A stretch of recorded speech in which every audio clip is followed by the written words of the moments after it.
was an evening that seemed full of promise. Cody and Jasmine, a young black couple, were taking their usual walk through their new neighborhood in Millwood. The streets were alive with the soft hum of the city, and the golden hues of the setting sun painted the sky instead of orange and pink. Jasmine smiled as she looked up at the trees lining the sidewalk, their branches swaying gently in the evening breeze. She breathed in the fresh air, feeling a sense of peace she hadn't known for a long time. "This place feels like home, doesn't it?" she said, squeezing Cody's hand. Cody, always more reserved, nodded with a quiet smile. "It's starting to," he replied. "I think this move was the right call." They had left behind the stress and uncertainty of their old life, seeking a fresh start in this city, where new opportunities awaited. Cody had recently been appointed as the new police captain, a position he had worked hard to earn. It wasn't just a job, it was his chance to make a difference. For years, he had seen the flaws in the system, the bias and the injustice that had plagued communities like his. And now, he had the authority to do something about it. But tonight wasn't about work. Tonight was about them, Cody and Jasmine, partners in life, embarking on this new journey together. They had moved into this neighborhood a few weeks ago, and since then, they had made it a routine to explore the streets and parks around their new home. It was their way of embracing the change, of grounding themselves in this new chapter. As they continued to walk, the sounds of the city faded into the background, replaced by the soft hum of nature, the rustling of leaves, the distant chirping of crickets. The neighborhood was quiet tonight, peaceful, almost idyllic. They passed by well-kept homes, each with neatly trimmed lawns and warm porch lights glowing in the dusk, the kind of place where they could see themselves building a future. Jasmine's laughter echoed softly as they approached a park just down the road. "Remember that swing we saw last week? I think I want to try it," she said playfully, pointing ahead. The park, with its winding paths and open spaces, had quickly become their favorite spot. "Are you sure?" Cody teased, raising an eyebrow. "Last time you complained it was too high." "I'll show you," Jasmine replied with mock defiance, giving him a playful nudge. They shared a moment of lightness, the kind that felt effortless, as though nothing in the world could intrude on their joy. But as they stepped into the park, something shifted. The breeze that had been gentle now felt colder, and the once vibrant atmosphere seemed to dim. The path ahead was lined with street lamps, but a few flickered uncertainly, casting long, shadowy figures on the ground. Cody felt the change in the air, an almost imperceptible tension that made him pause. Jasmine sensed it too. "What's wrong?" she asked, her tone still light but with a trace of concern. She followed his gaze, noticing the way the lights flickered, the sudden quiet that had fallen over the park. "I'm not sure," Cody said, his brow furrowing slightly. "Probably nothing." They walked on, but the unease lingered. The laughter of children playing in the distance had faded, and the park, which had moments ago felt so inviting, now seemed strangely desolate. Cody couldn't shake the feeling that something wasn't right, but he pushed the thought aside, unwilling to spoil the evening. Jasmine wrapped her arm around his as they continued along the path. "This is nice," she said softly, her voice breaking through the quiet. "I'm glad we moved here. I feel like we're finally where we're supposed to be." Cody smiled down at her, nodding. "Yeah," he said, "me too." But as they approached the deeper end of the park, the atmosphere became heavier, the dim lighting casting eerie shadows across the path. Cody noticed movement out of the corner of his eye, two figures approaching from the far side of the park. At first, he thought nothing of it. It wasn't unusual to see others walking in the park at this time of night. But as the figures drew closer, their posture rigid and purposeful, Cody felt a familiar knot form in his stomach. The two men were police officers, their uniforms unmistakable in the flickering light. Their expressions were hard, unreadable. As they moved toward Cody and Jasmine, Cody felt Jasmine tense beside him, and he instinctively tightened his grip on her hand. "They're just doing their rounds," Cody muttered under his breath, though he wasn't entirely sure of his own words. The officers approached with an air of authority that immediately put them on edge. Cody knew that look all too well, the kind that saw people like him not as citizens but as threats. He had been on the receiving end of that gaze many times before. But tonight, as he stood there with Jasmine beside him, the weight of it felt heavier. "Evening," Cody said politely, nodding to the officers as they stopped in front of them. But the officers didn't return the greeting. Instead, one of them stepped forward, his eyes narrowing as he looked them up and down. "What are you two doing out here?" the officer asked, his tone sharp and accusatory. Cody felt a wave of frustration surge through him. He had heard this tone before. It wasn't curiosity or concern. It was an accusation disguised as a question. Cody knew exactly what the officer meant. He wasn't asking for information. He was questioning their right to be here, in this park, in this neighborhood, at this time of night. "We're just out for a walk," Cody replied evenly, trying to keep his voice calm. "It's a beautiful night." The second officer, a shorter man with a square jaw and cold eyes, stepped closer, his gaze sweeping over them like a predator assessing its prey. "In this part of town?" "At this time," he said, his voice dripping with suspicion. "You sure you're just walking?" Jasmine's heart raced. She could feel the tension building, thickening the air around them.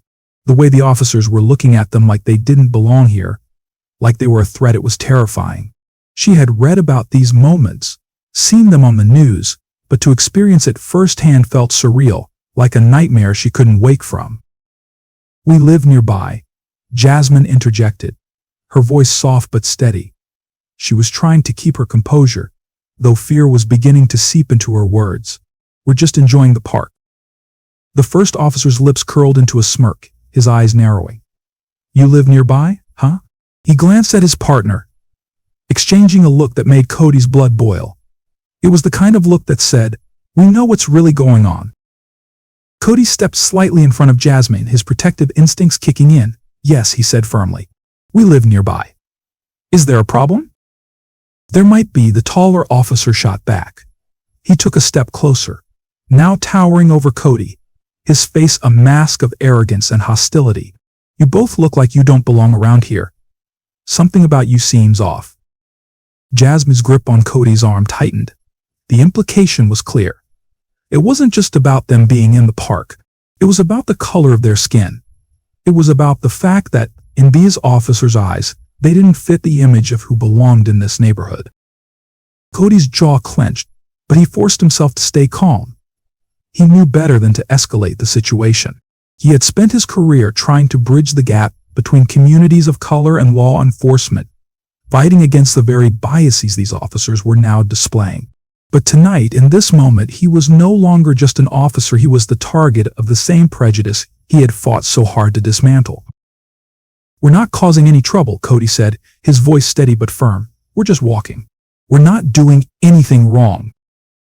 The shorter officer snorted, crossing his arms over his chest. "That's not for you to decide. We've had reports of suspicious activity in this area, and you two look like you fit the description." Jasmine's heart sank. She knew there had been no report. This was racial profiling, plain and simple. Cody had warned her about moments like this, but she had always hoped they'd never experience it firsthand. Yet here they were, standing in a park, being treated like criminals for simply existing. "There's no need for this," Cody said, his voice calm but carrying an edge of frustration. "We've done nothing wrong." But the officers weren't listening. The taller one stepped forward again, now just inches from Cody, his eyes burning with arrogance. "You think you can just walk around here like you own the place?" He spat. "You need to learn your place." Jasmine's breath caught in her throat. She could see the rage simmering beneath Cody's calm exterior, but she knew he wouldn't give them the reaction they were baiting him for. He was smarter than that. He had to be. "We're not here to cause any problems," Cody repeated, his voice tight. "We're just trying to enjoy our evening." But the first officer's patience was wearing thin. "I don't like your tone," he snapped, shoving Cody hard in the chest. Cody stumbled back a step, but he didn't retaliate. Jasmine gasped, stepping forward instinctively. "Don't touch him," she cried. Panic rising in her chest. The second officer turned to her, his face twisting with malice. "You better watch your mouth," he sneered. "You don't know who you're messing with." The tension between Cody, Jasmine, and the two police officers had reached a boiling point. Despite Cody's attempts to keep the situation calm, the officers' aggressive behavior only escalated. Their suspicion was not based on any real evidence, just the color of Cody and Jasmine's skin, and the fact that they dared to walk through this neighborhood, a neighborhood where they were seen as outsiders. "Cody," though used to dealing with confrontations, felt the danger looming over them. But before he could think of a way to defuse it, things took a violent turn. The taller officer stepped forward again, his chest puffed out with arrogance and authority. His face twisted in a sneer as he shoved Cody hard. "You think you're something special?" he growled, his voice low and menacing. "You think you can just walk around here like you own the place?" Cody stumbled back, catching himself before he could fall. His mind raced. He knew reacting physically would only give the officers more reason to escalate, but his blood boiled at the thought of them treating Jasmine and him like this, as if they were less than human. "Don't touch him." Jasmine's voice cut through the tense air filled with fear and desperation. She stepped forward, instinctively placing herself between Cody and the officers, her heart pounding in her chest. The second officer, the one who had been silently observing, suddenly sprang into action. His face contorted with a vicious smirk as he reached out and grabbed Jasmine by the arm. "You better keep your mouth shut, girl," he snarled, twisting her arm cruelly behind her back. Jasmine cried out in pain, her knees buckling as the officer wrenched her arm. Cody's vision blurred with rage as he lunged toward them, but the first officer intercepted him, slamming him against the park's iron fence. "Stay down." The officer barked, pushing his forearm into Cody's chest to hold him in place. "Get your hands off her," Cody shouted, struggling against the officer's grip. His heart raced, adrenaline surging through his veins as he watched in horror while the second officer continued to assault Jasmine. The officer's grip tightened around Jasmine's arm, and with a sickening crack, her arm bent in an unnatural angle. Jasmine screamed a sound that pierced through Cody's very soul and collapsed onto the ground, clutching her arm in agony. "No," Cody roared, his entire body trembling with fury and helplessness. His mind flashed with images of the life he and Jasmine had dreamed of building together, the home, the family, the future they had just begun to create, and now it all seemed to be slipping away, destroyed by the very people sworn to protect them. Cody's training as a police officer told him to stay calm, to de-escalate, but in this moment none of that mattered. All he could see was the pain in Jasmine's eyes as she writhed on the ground, her broken arm cradled against her chest. "Jasmine," Cody shouted, struggling harder against the officer who was holding him down. But his strength was nothing compared to the raw hatred fueling the police officer's actions. The first officer leaned in closer to Cody, his voice dripping with contempt. "You think you're tough," he hissed. "You think you can just walk around here and act like you belong? Not here. Not in this neighborhood." Cody's fists clenched at his sides, his mind racing through every possible way to get them out of this situation alive. He knew these officers wouldn't stop. They had already crossed the line. Cody was no longer just a man. They saw him as a threat, a body to be controlled, to be silenced. And Jasmine, his wife, his love, she was suffering because of their cruelty. The officer who had broken Jasmine's arm finally stepped back, satisfaction evident on his face. He stood over her, his shadow looming large in the dim light of the street lamps. Jasmine's sobs filled the air, her body trembling from the shock and pain. "Let her go," Cody shouted again, his voice hoarse with desperation. He wanted to tell them who he was, that he was a police captain, that they were making a terrible mistake, but he knew it wouldn't matter to them. To these officers, he was nothing more than a black man in the wrong place at the wrong time. The officer holding Cody finally released him, shoving him roughly toward Jasmine. Cody immediately dropped to his knees beside her, his heart breaking as he took her trembling form into his arms. "I'm so sorry, Jasmine," Cody whispered, his voice thick with emotion.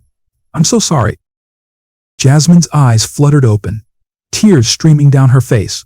"Cody, my arm." "I know, baby, I know," Cody said, his voice shaking as he cradled her against his chest. His mind raced, searching for a way out of this nightmare. But the officers stood over them, watching with cold, detached expressions. They didn't care about the damage they had caused. To them, it was just another night on the job. And in that moment, as Cody held Jasmine in his arms, he knew that this wasn't just an isolated incident.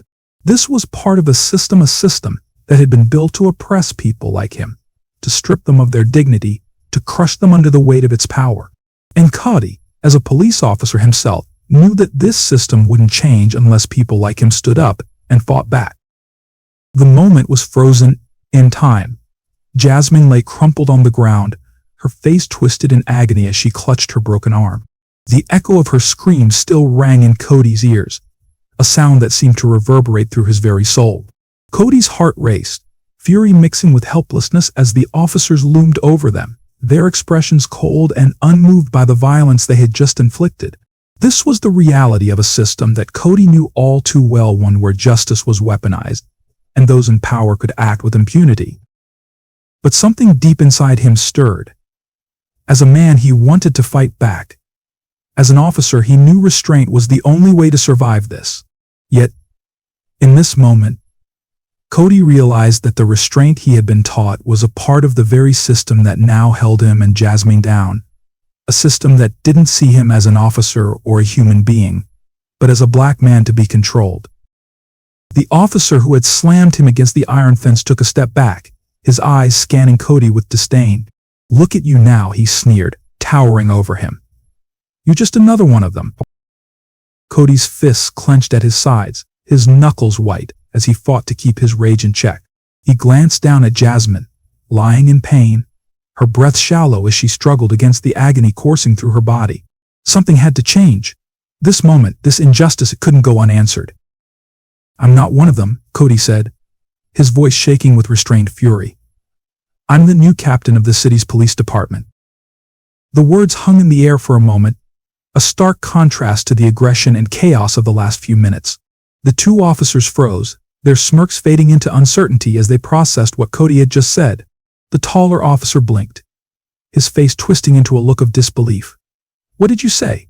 he asked, his voice suddenly quieter, as if unsure of what he had just heard. "You heard me," Cody growled, straightening himself despite the pain surging through his body. "I'm Captain Cody Harris, and I outrank both of you." The revelation landed like a shockwave.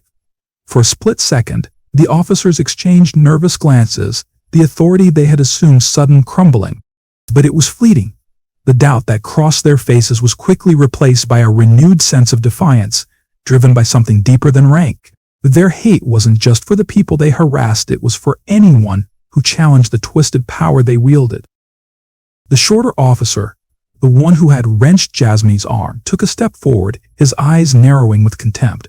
"So what if you're a captain?" he spat. "You're still nothing but a black man in the wrong place at the wrong time." Cody's stomach turned at the words. His position, his hard-earned rank, it meant nothing to these men. They saw him as a threat, as someone who didn't deserve to be where he was. This wasn't just about power or authority, it was about race. It always had been. Cody had fought his entire life to break the barriers of racism, to rise within a system that wasn't built for him. But tonight, under the weight of this oppression, it was all too clear how little things had changed. Despite the officer's words, Cody didn't back down. His jaw tightened and he stood tall, glancing briefly at Jasmine before turning his attention back to the officers. "I'm going to report you both," he said, his voice steady though filled with a simmering anger. "You're going to be held accountable for this. You think you can get away with brutality because you're in uniform, but I'll make sure you face justice." The taller officer scoffed, crossing his arms over his chest. "You think that matters?" he asked, a sinister smile creeping across his face. "No one's going to believe you. Not here. You're in our territory, Captain." Cody's mind raced. He had known corrupt officers before, but this level of arrogance, this blatant disregard for justice, it shook him to his core. These men didn't just represent bad cops, they embodied a system that thrived on fear and oppression. But he refused to let them break him. Not tonight. Not while Jasmine lay on the ground, suffering from the wounds they had inflicted. The sound of distant sirens suddenly filled the air, cutting through the thick tension like a knife. Cody turned his head slightly, hearing the approach of more officers. He felt a surge of relief mixed with dread.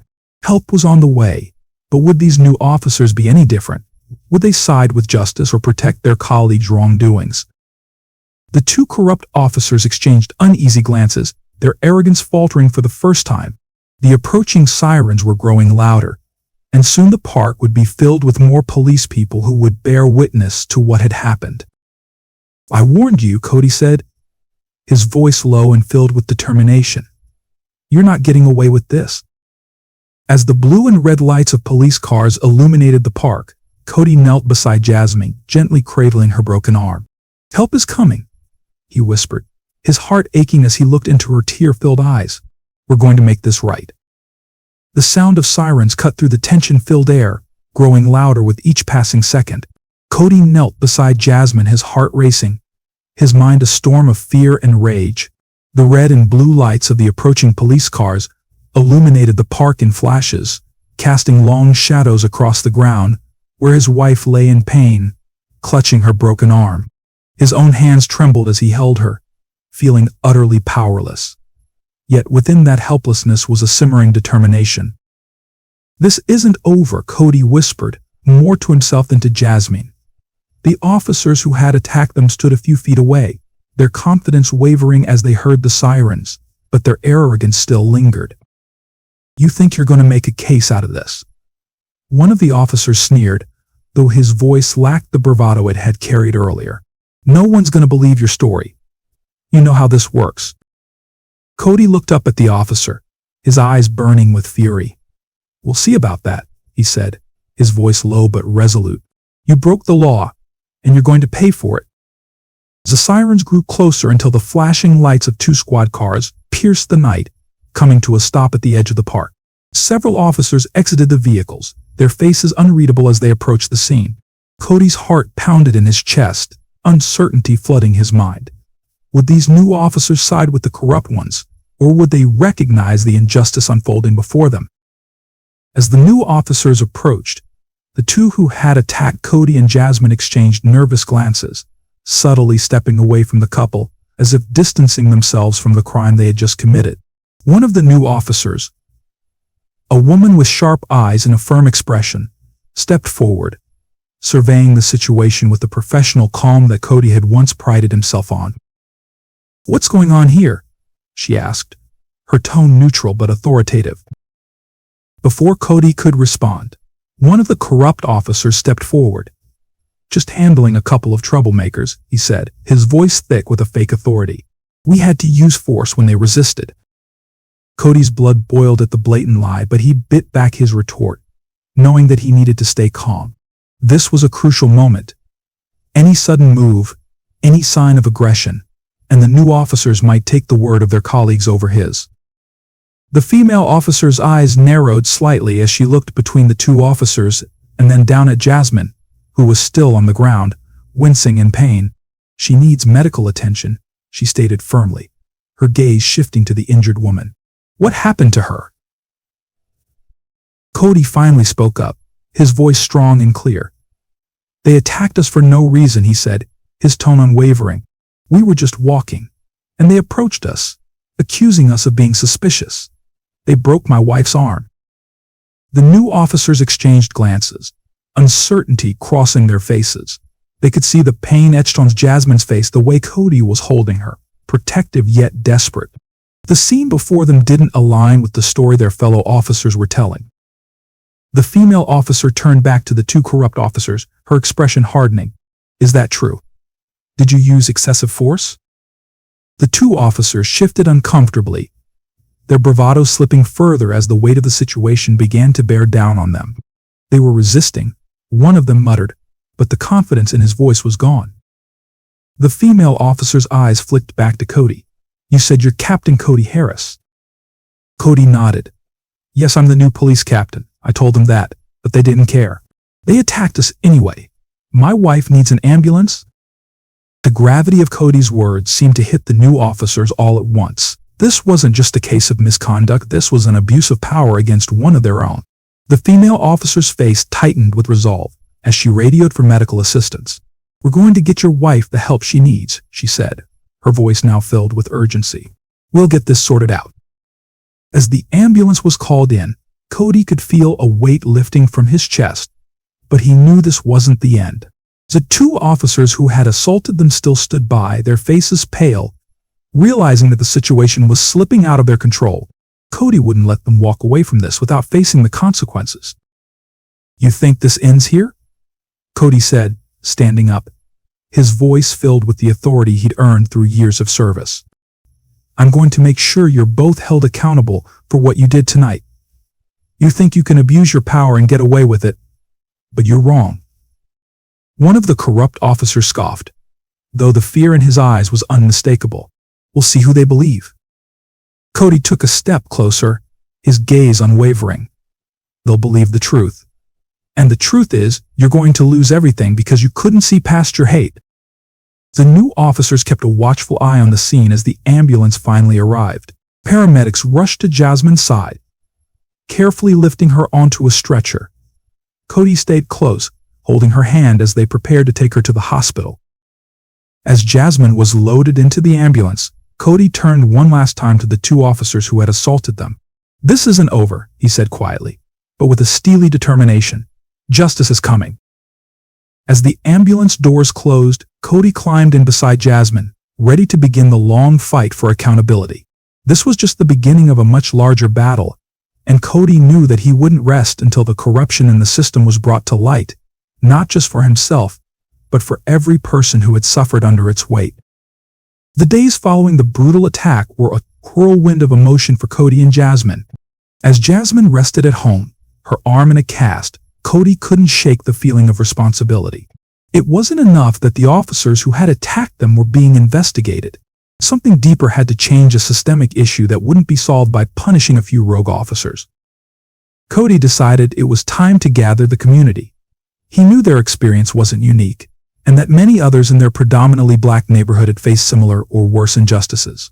With Jasmine's support, they began organizing a community meeting to bring people together, to tell their stories, and to demand justice not just for themselves, but for all who had been wronged. On a warm Saturday afternoon, the local community center buzzed with anticipation. The air was thick with a sense of unity and determination. Word had spread quickly, and people poured into the hall, filling the chairs, standing against walls, and even spilling out into the street. Jasmine sat beside Cody at the front, her arm still in a sling but her presence strong and defiant. They had invited local activists, community leaders, and the press, all of whom recognized the gravity of what was happening. So as Cody stood to speak, the room grew quiet. He took a deep breath, scanning the faces before him, many filled with pain, anger, and hope. His voice, strong but tinged with emotion, broke the silence. "We are not here just because of what happened to me and Jasmine," he began, his voice resonating with the weight of the moment. "We are here because what happened to us happens far too often, and we're tired. Tired of being treated as less than, tired of being seen as threats in our own neighborhoods, tired of not being heard."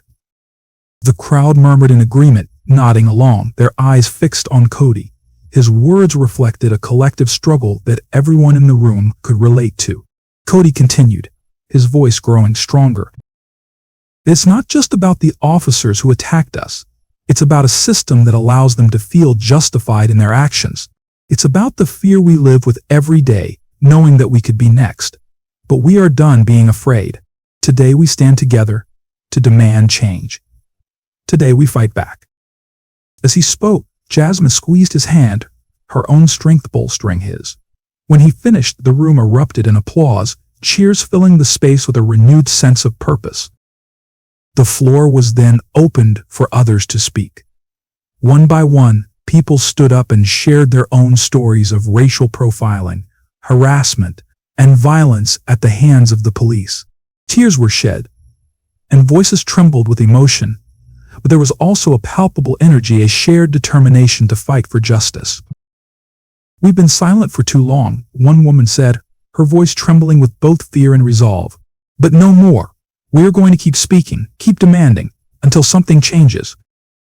As the stories poured out, the mood in the room shifted from one of sorrow to one of resolve. This wasn't just a meeting, it was the beginning of a movement. The decision was made to organize a protest, a march to the local police precinct to demand accountability and change. In the days leading up to the protest, Cody and Jasmine worked tirelessly with local leaders and activists. Flyers were printed, social media posts were shared, and phone calls were made to mobilize the community. And the message was clear. This protest wasn't just for Cody and Jasmine, it was for every black person who had been victimized by a system that failed them. On the morning of the protest, hundreds gathered in the streets, holding signs that read "Justice for All" and "End Police Brutality." The crowd, diverse and united, marched through the streets toward the police station, their chants echoing off the buildings. Cody and Jasmine led the way, their faces a mix of determination and hope. As they reached the precinct, the tension was thick. Police officers lined the steps of the building, watching the crowd with wary eyes. But the protesters remained peaceful, their chants unwavering. Cody took the microphone once again, standing before the precinct, his voice steady. "We are not here to incite violence. We are here to demand justice," he said, his eyes locked on the officers in front of him. "We are here to demand that you hold your own accountable, that you change the way you police our community. We deserve better. We demand better." The crowd erupted in cheers, their voices rising together in unity. This was more than just a protest, it was the birth of a movement. Cody and Jasmine knew that this was only the beginning, but they felt a sense of hope. They were no longer alone in their fight. The community had rallied behind them, and together they would push for the change that was long overdue. As the protest continued, the atmosphere shifted from one of anger to one of solidarity. People hugged, cried, and held hands, their collective hope growing stronger with every chant, every step. Cody looked over at Jasmine, her face glowing with pride and determination. "This is only the beginning," she whispered to him, and he nodded in agreement. Together they had ignited a flame that would not be extinguished. The air was thick with tension as the crowd gathered outside the police precinct, their signs held high with messages like "Justice for all" and "End police brutality." Cody stood at the front, side by side with Jasmine, who was still recovering from the brutal attack she had suffered. The turnout was larger than expected, with hundreds of people coming together in solidarity, ready to peacefully protest the systemic racism that had long plagued their community. The atmosphere buzzed with a mixture of hope, defiance, and righteous anger, but it remained calm. Cody had made it clear to everyone that this protest was to be peaceful. Their cause was just, and they wanted to send a message that they would not stoop to violence. "Our strength lies in our unity and our commitment to justice," Cody had told the crowd earlier.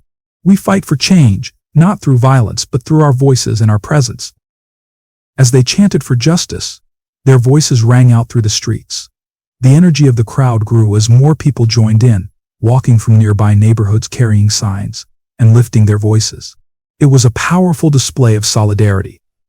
Cody knew this moment was bigger than just him and Jasmine. It was about all the people in their community who had suffered, and those whose voices had never been heard. He felt the weight of responsibility, but he was determined to see it through. But then, things took a sudden and dark turn.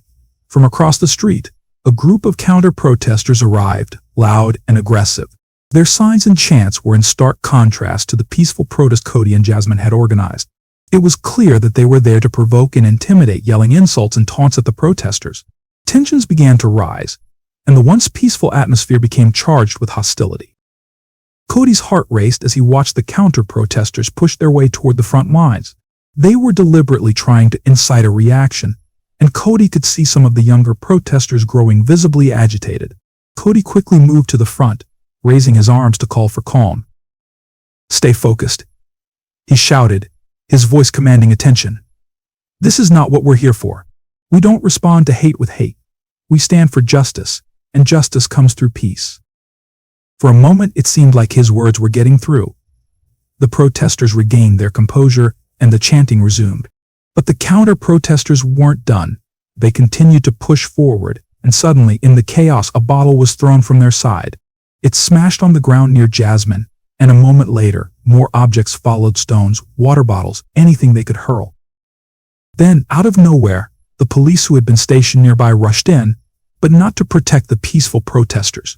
To Cody's horror, they headed straight for his group. They pushed through the protesters, and in the confusion, one officer forcefully grabbed Jasmine. Cody's heart dropped as he saw her stumble, the pain still visible from her prior injury. "No, stop," Cody yelled, rushing toward her. But the police were already pushing people back, escalating the situation. What had begun as a peaceful protest was quickly spiraling into chaos. The officers seemed intent on controlling the crowd by force, rather than de-escalating the situation. Cody's pleas for calm went unheard as more protesters were pushed and shoved by the police.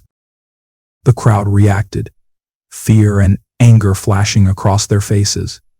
Cody's mind raced. He knew if things got out of hand, it could ruin everything they had worked for.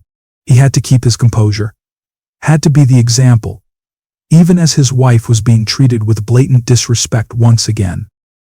Amidst the pushing and shouting, Cody stepped forward, his voice cutting through the noise. "We are not your enemies," he shouted, his voice booming across the street. "We're standing here for justice, for peace. Don't let this end in violence." His words seemed to reach some of the officers, who paused, their eyes locking with his. For a brief moment it seemed like they might listen. But then more shouting from the counter-protesters reignited the chaos. The tension between the two groups had reached its peak. In the confusion, Jasmine was pulled to safety by a few protesters, and Cody felt a surge of relief. But the battle wasn't over. The police continued to advance, and the counter-protesters were growing more aggressive. Cody knew they had to leave, had to regroup before the situation got completely out of control. "Everyone back," Cody shouted, waving his arms. "We'll fight another day. Don't give them what they want. Go home safe. We'll meet again." Slowly the crowd began to disperse. Though the tension lingered in the air, Cody's heart ached as he watched them leave, knowing that they had come so close to something powerful, only to have it tainted by violence and division. He turned to Jasmine, who was visibly shaken but still standing strong. "We're not done yet," she whispered to him. "This is just the beginning." Cody nodded, his resolve hardening. They had faced their first major challenge, and though it hadn't gone as planned, their fight for justice was far from over. They would regroup, strategize, and come back stronger. They weren't just protesting for themselves anymore, they were fighting for everyone who had ever been silenced by injustice. And they wouldn't stop until their voices were heard. The tension in the air was palpable as the final showdown between Cody and the original officers unfolded. The protest had gathered momentum, with the community rallying behind Cody and Jasmine, demanding justice for the wrongs committed against them. As they stood together, voices unified in a cry for change, the very officers who had initiated the brutal attack arrived on the scene once more. Their presence sent a ripple of unease through the crowd. Cody could feel the weight of this moment, knowing that everything they had fought for hung in the balance. The crowd, once peaceful and resolute, began to murmur uneasily. People shifted on their feet, unsure of what would happen next. Cody stood at the forefront, his jaw clenched, but his posture was firm. He knew he had to stay calm. Beside him, Jasmine, still recovering from her injuries, stood as a symbol of their cause. Her courage in the face of such injustice was undeniable, and Cody drew strength from her presence. As the officers approached, there was a moment of eerie silence. Cody stepped forward, locking eyes with the officer who had attacked Jasmine. The hatred in the man's eyes was unmistakable, but Cody refused to be intimidated. He could feel the collective strength of the community behind him, their support a tangible force pushing him forward. "To stand down," Cody ordered, his voice steady and authoritative. The officer hesitated for a moment, clearly taken aback by Cody's command. The realization of Cody's rank as the newly appointed police captain slowly dawned on him, but the look of disdain remained on his face. Instead of retreating, the officer lunged toward Cody, his fists clenched, anger driving him forward. For a split second, it seemed like the violence was about to erupt again. But before the officer could reach Cody, a group of new officers, ones who had arrived to support Cody in the community's call for justice, stepped in. They restrained the aggressive officer, pulling him back and away from the confrontation. It was a stark moment of division within the police force, those who had come to enforce the law without prejudice versus those who had used their power to oppress. The crowd watched in stunned silence as the officers restrained their own. Cody, never breaking his gaze, felt a mixture of relief and sadness. The very institution meant to protect the people was fractured, and it was up to him and others like him to rebuild trust. Jasmine, standing beside him, whispered, "This is what we've been fighting for." Cody nodded, but he knew the battle wasn't over. The officer continued to struggle against his colleagues, spewing hateful words that cut through the air like venom. Cody turned to the crowd, raising his hands in a gesture of peace. "This isn't just about us," he said, his voice rising above the tension. "It's about changing the system that allows this hatred to fester. It's about justice for all of us, for every person who has ever faced discrimination, every person who has suffered under this broken system." The crowd erupted into applause, their voices lifting in solidarity. Cody's message had resonated with them, but the atmosphere was still charged with the possibility of more violence. He had to keep the peace, even in the face of such blatant aggression. Just then, the officer broke free from his colleagues and lunged at Cody once more. This time, Cody stood his ground, prepared for the worst. But before the officer could make contact, a wall of his fellow officers, those who had come to support him, stepped in, stopping the attack in its tracks. The division within the force had never been clearer. The corrupt officers were now outnumbered by those who believed in justice, and the tide had shifted. The officers who had abused their power were taken into custody, their rage still burning, but their control over the situation was gone. Cody took a deep breath, the weight of the moment sinking in. This was a victory, but it was just the beginning. The fight for justice wasn't over, but today they had won an important battle. He turned to Jasmine, who gave him a nod of approval, her eyes filled with both exhaustion and hope. As the corrupt officers were led away, Cody addressed the crowd once more. "We've shown them what we're capable of," he said. "But we can't stop here. We need to keep pushing for change, keep holding them accountable. This is our city, and it's time for justice." The crowd roared in agreement, their cheers echoing through the streets. It was a moment of triumph, but Cody knew it would take more than one victory to dismantle the deep-rooted racism and corruption that had taken hold in the system. But with the support of his community, and with people like Jasmine by his side, he was ready for whatever came next. As the protest began to wind down, Cody and Jasmine shared a quiet moment, standing together amidst the lingering crowd. They had made their stand, but the road ahead was long. However, one thing was certain: they were no longer fighting alone. The community was with them, and together they would continue their fight for justice, no matter how long it took. As the dust settled from the confrontation, Cody and Jasmine knew their fight for justice was far from over. The brutal events they had endured were not isolated incidents, but rather a reflection of a deeply rooted system of injustice. Yet, despite the physical and emotional scars, they were determined to keep pushing forward. Together, they organized more community actions, refusing to allow fear to silence them. The strength and resilience they demonstrated began to inspire others who had been quietly enduring similar struggles. Their story began to spread, with local media picking up the story of a police captain who had been attacked by his own officers, and a woman who had remained steadfast in her pursuit of justice despite severe physical injury. Cody and Jasmine became symbols of a movement that demanded change, and the community's response was overwhelming. People of all races, ages, and backgrounds joined them, sharing their own stories of injustice. What started as a local incident grew into a wider movement, uniting people who believed in equality and justice for all. In the face of numerous challenges, the couple's unwavering hope and determination became the beating heart of the movement. Cody, now viewed as a leader in both the police force and the community, held several meetings with local leaders to push for systemic reforms. Jasmine, whose calm demeanor and courageous voice became a beacon of hope, worked tirelessly to organize peaceful protests, ensuring that their message remained clear and focused on justice, not retaliation. During one of these meetings, Jasmine addressed the crowd, saying, "This is about more than just us. It's about every person who has ever faced injustice, who has ever been treated as less because of the color of their skin.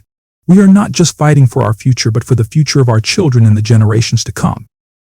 Her words resonated deeply with those gathered. More and more people stood with them, joining the growing movement for change.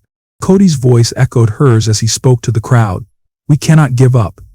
We cannot rest until every person in our city and in our country can walk the streets without fear of being targeted because of their race.